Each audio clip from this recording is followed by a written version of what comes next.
أيها الذين آمنوا إذا قمتم إلى الصلاة فاغسلوا وجوهكم وأيديكم إلى المرافق وامسحوا برؤوسكم وأرجلكم إلى الكعبين وإن كنتم جنبا فاطهروا وإن كنتم مرضى أو على سفر أو جاء أحد منكم من الغائط أو لامستم النساء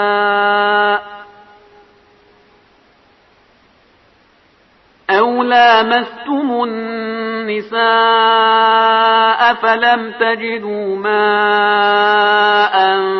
فتيمموا صعيدا طيبا فامسحوا بوجوهكم وأيديكم منه ما يريد الله ليجعل عليكم من حرج ولكن يريد ليطهركم وليتم نعمته عليكم لعلكم تشكرون واذكروا نعمة الله عليكم وميثاقه الذي واثقكم به إذ قلتم سمعنا وأطعنا واتقوا الله إن الله عليم بذات الصدور يا أيها الذين آمنوا كونوا قوامين لله شهداء بالقسط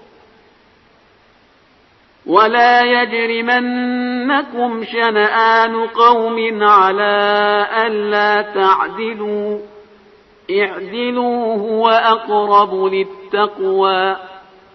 واتقوا الله